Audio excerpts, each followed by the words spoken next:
And silver இன்னைக்கான நாள்லயுமே மார்க்கெட்ல வந்து விழுந்திருக்கு. கோல்டு வந்து கொஞ்சம் கரெக்ஷன் ஆயிருக்கு. சில்வர் வந்து கொஞ்சம் கிராஷே வந்து முடிஞ்சிருக்கு. கோல்ட பொறுத்தவரை ஸ்பாட் மார்க்கெட்ல 2.5% வந்து இறங்கிருக்கு. $4800 பெர் அவுன்ஸ் வந்து இப்ப ட்ரேட் ஆயிட்டு இருக்கு கோல்டோட பிரைஸ். சில்வரோட பிரைஸ் வந்து $75 பெர் அவுன்ஸ் வந்து ட்ரேட் ஆயிட்டு இருக்கு. சோ இது எல்லாமே ஆல் டைம் ஹைல இருந்து ரொம்பவே வந்து விழுந்திருக்கு. இன்னைக்கான நாள்ல 15% சில்வர் மட்டும் கிராஷ் ஆயிருக்கு. $5500 மேல வந்து போயிட்டு இருந்த இந்த கோல்டு வந்து இப்ப $4800 பெர் அவுன்ஸ் வந்து ட்ரேட் ஆயிட்டு இருக்கு. சில்வர் $120 பெர் அவுன்ஸ்க்கு வந்து போனது இப்ப $75 பெர் அவுன்ஸ் வந்து ட்ரேட் ஆயிட்டு இருக்கு. சோ ரெண்டுமே வந்து இன்னைக்கான நாள்ல வந்து விழுந்திருக்கு. என்ன ரீசனால விழுந்திருக்கு அப்படின்னா டாலர் வந்து லாஸ்ட் 2 வாரமாவே ரொம்ப வந்து ஸ்ட்ராங் ஆயிட்டே வந்துட்டு இருந்துச்சு. சோ அந்த டாலர் ஸ்ட்ராங் வந்து ஃபர்ஸ்டா வந்து இருக்கு. செகண்டா இருக்குது இங்க ஃபெட்ல புது சேர்மன் வந்து நாமினேட் வந்து பண்ணிருக்காங்க. சோ அவர் வந்து இன்ட்ரெஸ்ட் ரேட் வந்து அதிகப்படுத்துவாரு அப்படின்ற எக்ஸ்பெக்டேஷன்ஸ் தானே இருக்கு. சோ இந்த ஒரு ரெண்டு எக்ஸ்பெக்டேஷன்ஸ் வச்சு இன்னும் டாலர் ஸ்ட்ராங் ஆகிறதுக்கான சான்சஸ் ஹெவியா வந்திருக்கு. அப்படி டாலர் ஸ்ட்ராங் ஆச்சு அப்படின்னா கோல்ட் அண்ட் தென் சில்வர் வந்து விழ ஆரம்பிக்கும். சோ டாலர் ஸ்ட்ராங்னா கோல்ட் அண்ட் சில்வர் விழ ஆரம்பிக்கும். சோ அதுதான் இப்ப நடக்கிறதா இருக்கு. கோல்ட் அண்ட் சில்வர் இந்த மாதிரி ரேலி ஆயிட்டு இருக்கும்போது கூடவே இந்த காப்பர் வந்து ரேலி ஆயிட்டே வந்துருச்சு. சோ அப்படி காப்பர் ரேலி ஆகிறத பார்த்து மியூச்சுவல் ஃபண்ட்ஸ் என்ன பிளான் பண்றாங்க அப்படின்னா கமாடிட்டி அந்த காப்பருமே வந்து எடுத்துட்டு வருமே இது வந்து ETF ஃபார்மட்ல எடுத்துட்டு வருமே அப்படின்னு சொல்லிட்டு பிளான் பண்றாங்க. அப்படின்னா இங்க கோல்ட் ETF சில்வர் ETF வந்து எப்படி இருக்கோ அதே மாதிரி இங்க காப்பர் ETF வந்து எடுத்துட்டு வர பிளான்ல வந்து இருக்காங்க. சோ அதுக்கான ப்ரொபோசல் விஷயம்லாம் வந்து தயார் பண்ண போறதா சொல்லிருக்காங்க செபி கிட்ட போறதுக்காக. பட் ஆனா செபி வந்து மேக்ஸிமம் ரிஜெக்ட் பண்றதுக்கான சான்சஸ் வந்து இருக்கு. என்ன ரீசனால அப்படின்னா கோல்டு பொறுத்தவரை இவங்க பேக்டப் வந்து பண்ணி வைக்கணும். இப்போ கோல்டு ETF வந்து நமக்கு ஒரு ETF கொடுக்குறாங்க அப்படின்னா அதுக்கான பேக்டப்பான கோல்டு வந்து இவங்க வச்சிருக்கணும். சில்வருக்குமே இங்க சேர்ந்தா நம்ம வாங்குற சில்வர் ETF இவங்க பேக்டப்பா வந்து சில்வர் வந்து இவங்க ப்ரிசர்வ் பண்ணி வச்சிருக்கணும். சோ அதே மாதிரி இங்க காப்பர் பக்கம் வந்து இங்க ப்ரிசர்வ் பண்ணி வைக்க முடியுமான்னு கேட்டீங்க அப்படின்னா இந்த காப்பர் அக்ரிகல்ச்சர் ஸ்டாக்ஸ் இந்த மாதிரி விஷயம் எல்லாம் கொஞ்சம் ப்ரிசர்வ் பண்ணி வைக்கிறது கொஞ்சம் கஷ்டம் தான். ஏன் அப்படின்னா அது எல்லாமே வந்து கொஞ்சம் ஒரு ஸ்டாண்டர்ட் வந்து மெயின்டைன் பண்ண முடியாது. காப்பரை பொறுத்தவரை இங்க மெட்டல்ஸோட கிரேட் வந்து இங்க அதிகமான லெவலான கிரேட் வந்து இருக்கு. சோ இந்த ஒரு அதிக லெவலான கிரேட்ல எந்த ஒரு கிரேட் வந்து இவங்க வந்து காப்பரை வந்து ஸ்டோர் பண்ணி வைக்கணும் அப்படின்ற மாதிரியான கேள்வி எல்லாம் வந்து இருக்கு. 42,000 கோடி ரூபாய்க்கு மேல கோல்டு ETF மட்டுமே உள்ள வந்திருக்கு. சோ அந்த அமௌண்ட்டுக்கான கோல்டு வந்து இவங்க வாங்கி பேக்டப்ல வந்து வச்சிருப்பாங்க கோல்டு ETF கம்பெனிஸ் எல்லாருமே. சேம் சில்வர்ல எவ்வளவு கோடி வந்து உள்ள வந்திருக்குன்னு சொல்லல. பட் ஆனா எவ்வளவு கோடி வந்து உள்ள வந்திருக்கு அந்த அளவுக்கு சில்வருமே பேக்டப்ல வந்து வச்சிருப்பாங்க. பட் ஆனா காப்பர் அந்த அளவுக்கு வைக்க முடியாது. அதுக்கான ஸ்டோரேஜ் பேஸ் இந்த மாதிரி விஷயம் எல்லாம் நிறைய வந்து தேவைப்படும். சோ இது எல்லாமே இங்க காப்பர்ல இருக்க விஷயமா வந்திருக்கு. சோ அதனால இங்க காப்பர் இங்க எடுத்துட்டு வர மாட்டாங்க அப்படின்ற எக்ஸ்பெக்டேஷன்ஸ் தான் வந்து இருக்கு மார்க்கெட்டை பொறுத்தளவுமே. பட் ஆனா மியூச்சுவல் ஃபண்ட்ஸ் எல்லாமே ப்ரொபோஸ் பண்றதுக்கான பிளான்ல வந்து இருக்காங்க. கோல்டு வந்து ஃபியூச்சர்ல எவ்வளவு போகும் அதாவது 2026 எண்டுக்குள்ள எவ்வளவு வந்து கோல்டு போகும் அப்படின்னு சொல்லிட்டு இங்க ஜேபி மார்கன் UBS கம்பெனிஸ் எல்லாம் வந்து சொல்லியிருக்காங்க. அதை பத்தி டீடைலா வந்து பார்ப்போம். இங்க கோல்டு பொறுத்தல $5594 பெர் ரவுண்ட்ஸ்ல இருந்து இப்ப ரொம்பவே வந்து இறங்கி இருக்கு. $4800 பெர் ரவுண்ட்ஸ்ல வந்து இருக்கு. ஜேபி மார்கனோட டார்கெட் வந்து 2022 எண்டுக்குள்ள $6300 பெர் ரவுண்ட்ஸ் வந்து போகும் அப்படின்றது அவங்களோட எக்ஸ்பெக்டேஷன்ஸா வந்து இருக்கு.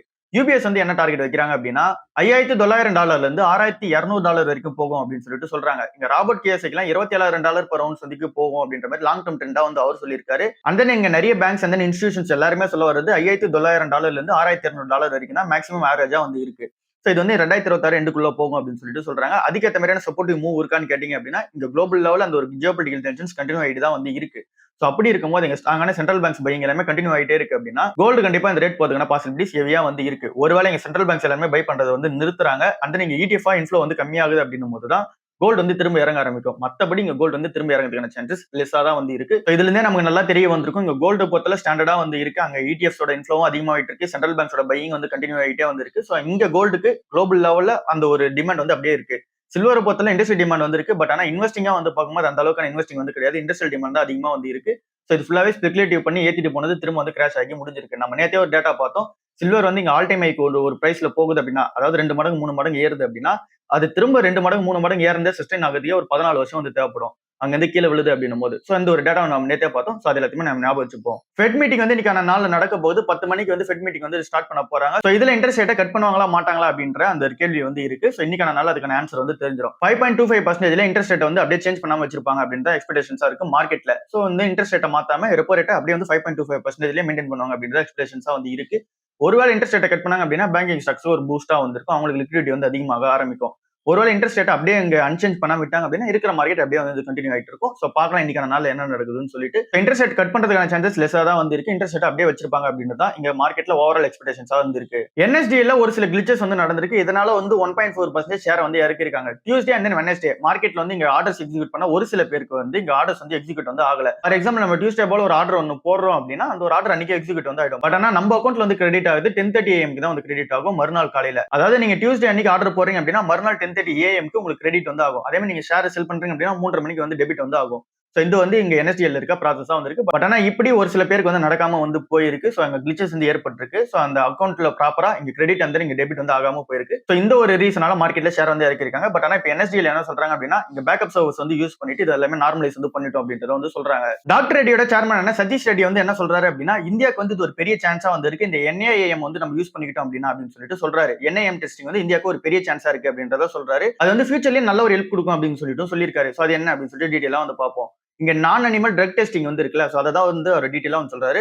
நான் அனிமல் மெத்தடாலஜிஸ்ன்றது தான் இவர் சொன்ன ஒரு விஷயமா வந்து இருக்கு. சோ இந்த ஒரு ட்ரக்குக்கான அந்த ரெகுலேட்டர் நம்ம ஊர்ல வந்து இருக்குது. இந்த சிடிஎஸ்சிஓ வந்து இருக்காங்க. சோ அவங்களுமே இப்ப என்ன பண்றாங்க அப்படின்னா எக்ஸ்ப்ளோர் பண்ண ஆரம்பிக்கிறாங்க. இந்த என்ஐஎம் பத்தி இங்க எக்ஸ்ப்ளோர் வந்து பண்ண ஆரம்பிக்கிறாங்க. சோ இவங்க எக்ஸ்ப்ளோர் பண்ணிட்டு என்ன சொல்றாங்க அப்படின்னா, இந்த ஒரு ரெகுலேட்டரிய கரெக்ட்டா நம்ம மெயின்டைன் பண்ணிட்டு அதுக்கான ஸ்கில்டான ஸ்டாஃப் உள்ள வச்சோம் அப்படின்னா இது வந்து பாசிபிள் அப்படின்ற மாதிரி இவங்களும் வந்து சொல்றாங்க. சோ சிம்பிளா என்ன அப்படின்னா நம்ம ஒரு கெமிக்கல் ட்ரக் வந்து தயாரிக்கிறோம் அப்படின்னும் போது அது கண்டிப்பா அனிமல் மேல தான் டெஸ்டிங் வந்து பண்ணுவாங்க. சோ அனிமல் மேல டெஸ்டிங் பண்ணிட்டு அது ஓகேன்னும் போது நம்ம ஹியூமன் மேல யூஸ் பண்ண பார்ப்பாங்க. சோ இப்போ இந்த புது மெத்தட்ல இவங்க என்ன சொல்றாங்க அப்படின்னா இதுக்கு வந்து அதிகமான காஸ்ட் தேவைப்படும், டைம் வந்து வேஸ்ட் ஆகும். சோ இந்த மாதிரி நிறைய விஷயம் வந்து இருக்கு. இந்த புது மெத்தட்ல ஹியூமன் பேஸ்டான அந்த ஒரு நம்ம கிட்ட இருக்க டேட்டா வந்து இருக்கு. ஹியூமனுக்கு என்ன மாதிரியான விஷயங்கள்லாம் வந்து அஃபெக்ட் ஆகும், அஃபெக்ட் ஆகாதுன்ற டேட்டா வந்து இருக்கு. சோ அந்த ஒரு டேட்டா யூஸ் பண்ணிப்போம். ஏஐ டூல்ஸ் வந்து யூஸ் பண்ணிப்போம். அப்புறம் இங்க லிவர், கார்டியாக் மாடல்ஸ்லாம் வந்து இருக்குல்ல. சோ அதே மாதிரி இருக்கிற எல்லா மாடல்ஸுமே வச்சு நம்ம யூஸ் பண்ணிட்டு இங்க ஏஐ வந்து அதிகமா இருக்குல்ல. சோ அந்த மாதிரியான அந்த டேட்டா ப்ராசஸிங் வச்சு நம்ம பண்ணோம் அப்படின்னா இந்த நான் அனிமல் மெத்தடாலஜி டெஸ்டிங் வந்து சூப்பரா வந்து ஒர்க் அவுட் ஆகும் அப்படின்றது வந்து இவரோட ஸ்டாண்டா வந்து இருக்கு.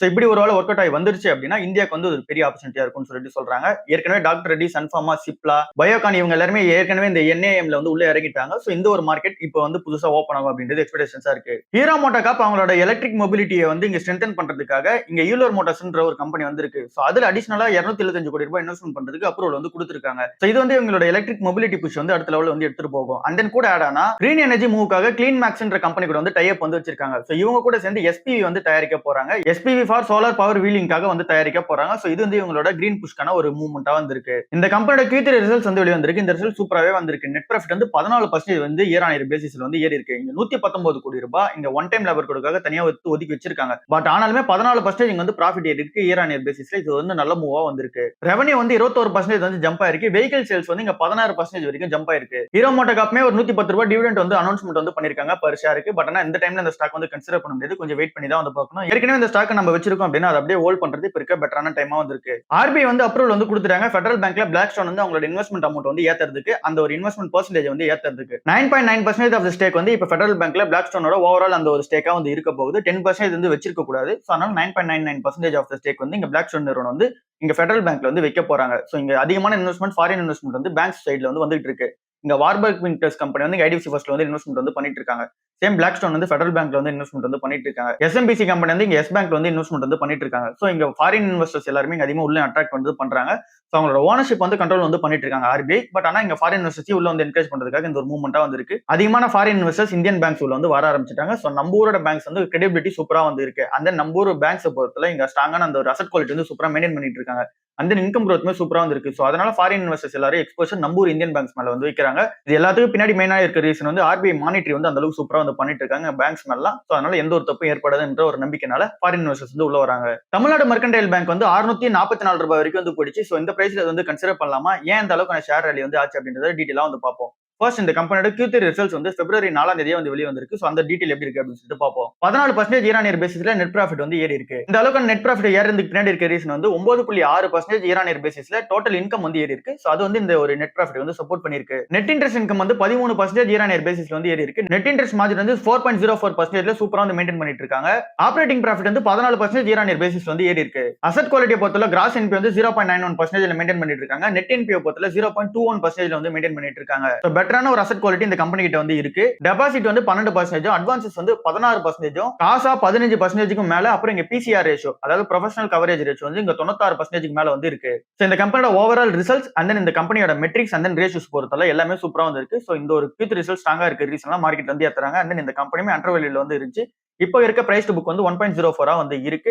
புக் வேல்யூ பொறுத்தல 617 ரூபாய் வந்து இருக்கு. பிரைஸ் டு புக் வந்து 1.04 வந்து இருக்கு. சோ இந்த டைம்ல இந்த ஸ்டாக்கை கன்சிடர் பண்றது ஓரளவுக்கு டீசென்டான ரேஞ்சா தான் வந்து இருக்கு. 650 660 வரைக்கும் நம்ம வந்து கன்சிடர் பண்ணிக்கலாம். அதுக்கு மேல போச்சு அப்படின்னா நம்ம வெயிட் பண்ணி பார்க்க வேண்டியதா தான் வந்து இருக்கு. சோ இது வந்து இந்த தமிழ்நாடு மெர்கன்டைல் பேங்க்ல உள்ள ஒரு அப்டேட்டா இருக்கு. பிட்காயின் வந்து கிராஷ் ஆகி $70,000 கீழ வந்து இப்ப இறங்கி இருக்கு. $1,28,000 வந்து பிட்காயின் வந்து ட்ரேட் ஆயிட்டு இருந்த அமௌண்டா வந்து இருந்துச்சு. அங்க இருந்து இப்ப 44% வந்து இறங்கி இருக்கு. நேத்திக்கான நாளுமே ரொம்ப வந்து இறங்கி $70,000 கீழ வந்து ஃபர்ஸ்ட் டைமா வந்து போயிருக்கு. 15 மாசத்துல இல்லாத அளவுக்கான லோல் வந்து இப்ப ட்ரேட் ஆயிட்டு இருக்கு. 44% வந்து கிராஷ் ஆயிருக்கு. இந்த அளவுக்கு கிராஷ்ல ஏன் வந்தது அப்படின்னு சொல்லி பார்க்கும்போது இந்த ஃபெட்ல புது சேர்மன் வந்து நாமினேட் வந்து பண்ண போதா சொல்லியிருந்தாங்க. அவர் இந்த ரிஸ்கான அசெட்ஸ் மேல எதனா கை வைப்பாரு அப்படின்ற எக்ஸ்பெக்டேஷன்ஸ் வந்து இருக்கு. அண்ட் தென் இங்க கிளாரிட்டி ஆக்ட்டுமே இங்க வந்து ஸ்டக்ல இருக்கு செனட்டை பொறுத்தல. சோ இங்க யூஎஸ் கவர்மெண்ட்டுமே அது வந்து அப்ரூவல் வந்து பண்ணல. கிரிப்டோ வந்து எந்த ஒரு கவர்மெண்ட்டுமே வந்து அப்ரூவல் வந்து பண்ணல. பட் ஆனா ட்ரம்ப் வந்து அவரோட ஓன் அந்த கிரிப்டோ கரன்சி வந்து இருக்குல்ல, சோ அதை வந்து இங்க பூஸ்ட் பண்ணி விட்ட ரீசனால கிரிப்டோ மேல இருக்கிற அந்த ஒரு நம்பிக்கை எல்லார் மேலயும் வந்து எழுந்துச்சு.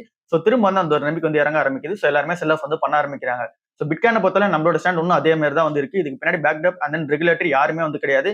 சோ இங்க யூஎஸ் கவர்மெண்டே வந்து இதுக்கான அப்ரூவல் வந்து கொடுக்கல. சோ எந்த ஒரு கவர்மெண்ட்டுமே பின்னாடி இல்லாத ரீசனால இந்த பக்கம் நம்ம போகாம இருக்கிறதே வந்து நல்லது. சோ இந்த எல்லாமே வந்து ஒரு ரேலி அண்ட் தென் ஒரு ஸ்பெகுலேட்டிவா தான் வந்து இருந்துட்டு இருக்கும். Tata Motors passenger vehicle Q3 results வந்து வெளிய வந்திருக்கு. அது எப்படி இருக்கு அப்படின்னு சொல்லி செக் பண்ணி பார்ப்போம். இந்த கம்பெனி நெட் லாஸா 3400 கோடி ரூபாய் வந்து பண்ணியிருக்கதா வந்து சொல்றாங்க. சோ இது வந்து இருக்கிறதுல ஒரு பெரிய ஐடியா வந்து இருக்கு. போன வருஷம் வந்து பண்ணது, போன வருஷம் இதே Q3 ல வந்து பண்ணது 5400 கோடி ரூபாய் நெட் ப்ராஃபிட்டா வந்து பண்ணியிருந்தாங்க. 5400 கோடி ரூபாய் நெட் ப்ராஃபிட் வந்து பண்ணிட்டு இப்போ 3400 கோடி ரூபாய் நெட் லாஸ் வந்து பண்ணிருக்காங்க. சோ இதுக்கு பின்னாடி இருக்க ரீசன் என்ன, அண்ட் தென் இந்த ஸ்டாக் இப்ப கன்சிடர் பண்ணலாமா வேணாம்னு சொல்லிட்டு டீடைலா வந்து பார்ப்போம். ஃபர்ஸ்ட் இந்த கம்பெனியோட கார் சேல்ஸ் வந்து எப்படி இருக்கு அப்படின்னு சொல்லிட்டு அங்க இருந்து ஆரம்பிப்போம். கார் சேல்ஸ் பொறுத்தவரை இந்தியாவோட சேல்ஸ் வந்து சூப்பரா வந்து ஜம்ப் ஆயிருக்கு. 22% வரைக்கும் ஜம்ப் ஆயிருக்கு. அண்ட் தென் ரெவன்யூ பொறுத்தளவுல 26% வந்து க்ரோ ஆயிருக்கு. ஃபெஸ்டிவல் டிமாண்ட் அண்ட் தென் நீங்க ஜிஎஸ்டி கட் பண்ண ரீசனால இந்த ஓரளவுக்கான ரெவன்யூ வந்து க்ரோத் ஆயிருக்கு. ஸ்டாண்டர்ட் லோன் ப்ராஃபிட்டா பார்க்கும்போது இந்த ஒன் டைம் இந்த டிமர்ஜர் காஸ்ட் வந்து இருக்குல்ல, சோ அதை நம்ம எக்ஸ்க்ளூட் பண்ணி பார்த்தோம் அப்படின்னா 90% வரைக்கும் இருக்கு. பட் ஆனா இந்த கம்பெனி நெட் லாஸ் தான் இப்போ வரைக்கும் பண்ணிருக்காங்க. சோ சிம்பிளா என்ன அப்படின்னா இந்தியாவோட யூனிட் வந்து நல்ல ஒரு சேல்ஸ் வந்து கொடுத்துருக்கு. இந்தியா பிசினஸ் சூப்பரான சேல்ஸ் வந்து இருக்கு. பட் ஆனா இங்க ஜேஎல்ஆர் பிசினஸ் வந்து ரொம்பவே வந்து அடி வாங்கியிருக்கு. இங்க ஜேஎல்ஆர் பிசினஸ் தான் ரொம்பவே முக்கியமான பிசினஸா இருக்கு. ஏன் அப்படின்னா இங்க டாடா மோட்டார்ஸோட பேசஞ்சர் வெஹிக்கிள்ல இங்க ரெவன்யூ அண்ட் தென் ப்ராஃபிட்டை நம்ம 3 பங்கா பிரிச்சு அப்படின்னா அதுல 2 பங்கு மேக்ஸிமம் வரது வந்து இங்க ஜேஎல்ஆர் கிட்ட தான் வருது. மீதி இருக்க இந்த ஒரு பங்கு தான் பேசஞ்சர் வெஹிக்கிள் அந்த ஈவில இருந்து வருது. சோ அப்படி நம்ம பார்க்கும்போது இந்த 2 பங்கு இருக்குல்ல, அதுதான் 70% ஆஃப் த ரெவன்யூல வந்து கான்ட்ரிபியூட் பண்ணுது. அதுதான் ப்ராஃபிட்லயும் வந்து கான்ட்ரிபியூட் பண்ணுது. சோ அந்த ஒரு ஜேஎல்ஆர் பிசினஸ் வந்து சூப்பரா போகணும். பட் ஆனா அந்த ஜேஎல்ஆர் பிசினஸ் அடி வாங்கின ரீசனால இந்தியா பிசினஸ் வந்து சூப்பரா பெர்ஃபார்மன்ஸ் கொடுத்தாலுமே இங்க வந்து ஜேஎல்ஆரோட சேல்ஸ் வந்து கம்மியா இருக்கு. அண்ட் நீங்க ரிசல்ட்ஸ்மே வந்து கம்மியா வந்து கொடுத்துருக்கு. ஜேஎல்ஆரோட அந்த சேல்ஸ் ஏன் கம்மியா இருக்கு அப்படின்னா அவங்க ப்ரொடக்ஷன் வந்து கம்மியா இருக்கு. 50,000 யூனிட் ஆஃப் த வண்டி வந்து இவங்களால வந்து வெளியே கொடுக்க முடியல. ஏன் அவங்களால அந்த 50,000 யூனிட் வந்து வெளியே கொடுக்க முடியல, அந்த ப்ரொடக்ஷனே அடி வாங்குது அப்படின்னா சைபர் அட்டாக் வந்து நடந்துச்சு. அந்த சைபர் அட்டாக் நடந்த ரீசனால இந்த கம்பெனியோட ப்ரொடக்ஷன் வந்து பண்ண முடியல. சைபர் அட்டாக் ஹேண்டில் பண்றதுக்கே இவங்களுக்கு வந்து 64 மில்லியன் யூரோஸ் வந்து தேவைப்பட்டுச்சு. இது கூடவே அதர் எக்ஸப்ஷனல் காஸ்டா வந்து பார்க்கும்போது 194 மில்லியன் யூரோஸ் வந்து தேவைப்பட்டுச்சு. ஸோ டோட்டலா 260 மில்லியன் யூரோஸ் வந்து இந்த ஒரு சைபர் அட்டாக் நடந்த ரீசனால இவங்க ஸ்பெண்ட் பண்ண அமௌண்டா இருக்கு. அதுக்கான காஸ்டா வந்து இருக்கு. பட் ஆனா இன்னொரு விஷயம் என்ன அப்படின்னா எங்க சேல்ஸுமே வந்து நடக்காம போச்சுல, அந்த அளவுக்கான வெஹிக்கிள் ப்ரொடக்ஷன் நடக்காம போச்சு. அதுவுமே இந்த கம்பெனிக்கு ஒரு லாஸா தான் வந்து இருக்கு. சோ சிம்பிளா என்ன அப்படின்னா இந்த கம்பெனியால அதிகமான வெஹிக்கிள்ஸ் வந்து இங்க தயாரிச்சு வைக்க முடியல. ப்ரொடக்ஷன் வந்து ஸ்டாப் ஆன ரீசனால. சோ ப்ரொடக்ஷன் இல்லாத ரீசனால இந்த கம்பெனியால வெஹிக்கிள் வந்து அதிகமா கொடுக்க முடியல. சோ அதனால ஒரு 50,000 வண்டி வந்து விற்காம விட்டாங்க.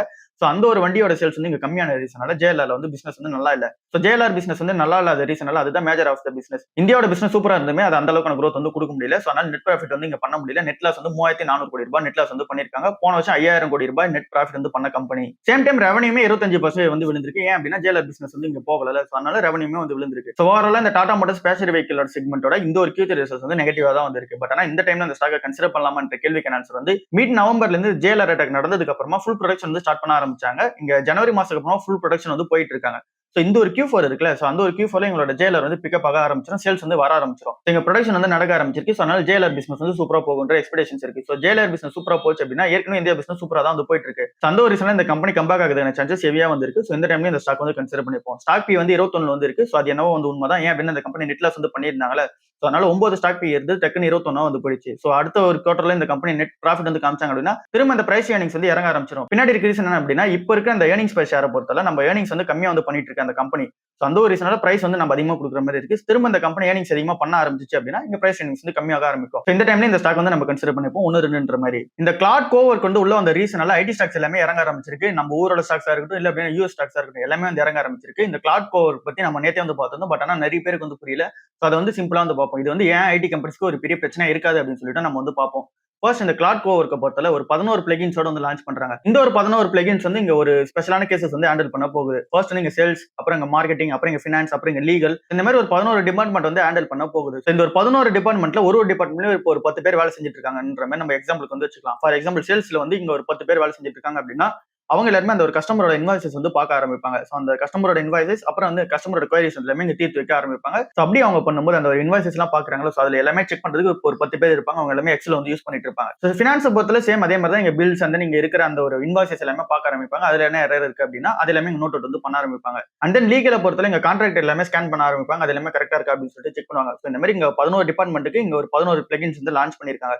சோ இது எல்லாத்துக்கும் இப்ப கரண்டா வந்து பாத்தீங்க அப்படின்னா ஒரு டிபார்ட்மெண்ட்ல ஒரு 10 பேர் வேலை செஞ்சுட்டு இருக்காங்க அப்படின்னா இந்த ஒரு டூல் லான்ச் ஆனது ரீசன்னால இங்க 10 பேர் வேலை செஞ்சுட்டு இருக்க இடத்துல ஒரே ஆள் வந்து வேலை செஞ்சுட்டு போயிடுவாங்க அப்படின்றது எக்ஸ்பெக்டேஷன்ஸா இருக்கு. இந்த ஒரு டூல் வந்து இங்க ஏஐ பேஸ்டா வந்து இருக்கும். ஃபார் எக்ஸாம்பிள் இப்ப ChatGPT எப்படி ஒர்க் ஆகுது அந்த மாதிரி நம்ம வச்சுக்கலாம். சோ இந்த ஒரு டூல் மூலமா இதுக்கு முன்னாடி வரைக்கும் இந்த ஒரு ஆர்டர் என்ன ஆச்சு, இந்த ஒரு கஸ்டமருக்கு என்ன ஆச்சு அப்படின்ற மாதிரியான கேள்வி நம்ம எழுப்பும் போது இங்க வந்து சேல்ஸ் ஃபோர்ஸ், SAP, அப்புறம் இங்க வந்து சர்வீஸ் நோ இந்த மாதிரியான நிறைய ஒரு சிஆர்எம் டூல்ஸ் வந்து இருக்கு. அந்த நீங்க ஃபினான்ஸ் டூல்ஸ் வந்து இருக்கு. சோ அந்த மாதிரியான அந்த ஒரு சாஃப்ட்வேர் கம்பெனிஸோட டூல்ஸ் எல்லாமே வந்து ஒரு கம்பெனி வந்து ஆக்சஸ் பண்ணி வச்சிருப்பாங்க. பட் ஆனா இப்ப இந்த ஒரு டூல் வந்த ரீசனால அந்த ஒரு டூல்ஸ் எதுவுமே தேவையில்ல, அதுக்கான சப்ஸ்கிரிப்ஷன் எதுவும் தேவையில்ல. சோ இவங்களால அந்த ஒரே டூல் வந்து யூஸ் பண்ணிக்கிட்டு அந்த கம்பெனியோட அந்த காம்ப்ளெக்ஸான டேட்டா அண்டர்ஸ்டாண்ட் பண்ணிக்கிட்டு எல்லாத்தையுமே ஒரே ஆன்சரா வந்து கொடுக்க முடியும். இந்த 10 டீம் வேலை செய்யறத இங்க ரொட்டீனான டாஸ்க் எல்லாத்தையுமே இந்த ஒரே ஒரு பிளகினால வந்து கொடுக்க முடியும். ஸோ அதனால தான் இந்த மார்க்கெட்ல வந்து இந்த ஒரு ஃபியர் வந்து கிளம்பி இருக்கு. ஏன் அப்படின்னா ஐடி கம்பெனிஸை பொறுத்தளவுல இந்த ஒரு பில்லிங் தான் அதிகமா வந்து பண்ணிட்டு இருக்காங்க. ஸோ இப்போ நம்ம பார்த்தோம்னா ஒரு ட்ரெடிஷனலா ஒர்க் ஃப்ளோ, அந்த ஒரு ட்ரெடிஷனலா ஒர்க் ஃப்ளோக்கு தான் அதிகமான பில்லிங் வந்து பண்ணிட்டு இருக்காங்க. ஸோ அப்படி அவங்க பண்ணிட்டு இருக்கும்போது அந்த ஒரு கம்பெனிலேயே ஒரு எம்ப்ளாயி இந்த கிளாட் வந்து நல்லா தெரிஞ்சவங்க வந்து ஹையர் பண்ணிட்டாங்க அப்படின்னா, ஸோ அவங்களுக்கு வந்து ஒரு பெரிய பெனிஃபிட்டா தானே வந்திருக்கும். அண்ட் தென் இந்த கிளாடோட சப்ஸ்கிரிப்ஷனை பொறுத்தளவுமே $200 பெர் மந்த் தான் வந்திருக்கு. ஸோ அப்படி அவங்க பார்க்கும்போது இது வந்து ஒரு ஜூனியர் லெவல் எம்ப்ளாயி அவங்க சேர்க்கறாங்க அப்படின்னா, அதுக்கு இந்த கிளாடோட சப்ஸ்கிரிப்ஷன் வச்சுட்டு ஒரு எக்ஸ்பீரியன்ஸான ஒரு ஆளை உள்ள வச்சுட்டாங்க அப்படின்னாலே அவங்களுக்கு வந்து பெரிய பெனிஃபிட் தானே. ஸோ இது எல்லாமே கிளைண்டா வந்து பார்க்கும்போது, அதனால இங்க ஐடி கம்பெனிஸ் எல்லாமே ஒரு பெரிய பெனிஃபிட்டா இருக்காது அப்படின்றனால மார்க்கெட்ல வந்து இறக்கிட்டு இருக்காங்க. பட் ஆனா ரியாலிட்டி என்ன அப்படின்னா, இந்த ஒரு பிளகின் அவங்க யூஸ் பண்ணாலுமே அது எல்லாமே அந்த டேட்டா செக்யூரா இருக்கா அப்படின்னு சொல்லிட்டு பார்க்கணும். ஸோ இந்த டேட்டா எல்லாமே சேஃபா இல்ல அப்படின்னா கிளைண்ட் எல்லாமே வேற இடத்துக்கு மைக்ரேட் ஆக ஆரம்பிச்சிருவாங்க. அண்ட் தென் இந்த ஒரு காம்ப்ளெக்ஸான டேட்டா வந்து இது அனலைஸ் வந்து பண்ணி சொல்லுதுல, ஸோ அது வந்து பிரீச் பண்றதுக்கான சான்சஸ் இருக்கு இந்த ஒரு பிளகின்ஸ் மூலமா. ஸோ இந்த மாதிரி நிறைய விஷயம் ஐடி சப்போர்ட் வந்து உள்ள வந்து கண்டிப்பா வர ஆரம்பிக்கும். அண்ட் தென் இந்த ஒரு பிளகின்ஸ் இந்த கம்பெனிஸ் வந்து எடுத்துட்டு வர ஆரம்பிப்பாங்க ஃபியூச்சர்ல. ஸோ அந்த ஒரு ரீசனால மார்க்கெட்ல இது வந்து இங்க இறக்குறாங்க அப்படின்னா ஐடி ஸ்டாக்ஸ் இறக்குறாங்க அப்படின்னா 1, 2ன்ற மாதிரி கன்சிடர் பண்ணிப்போம்.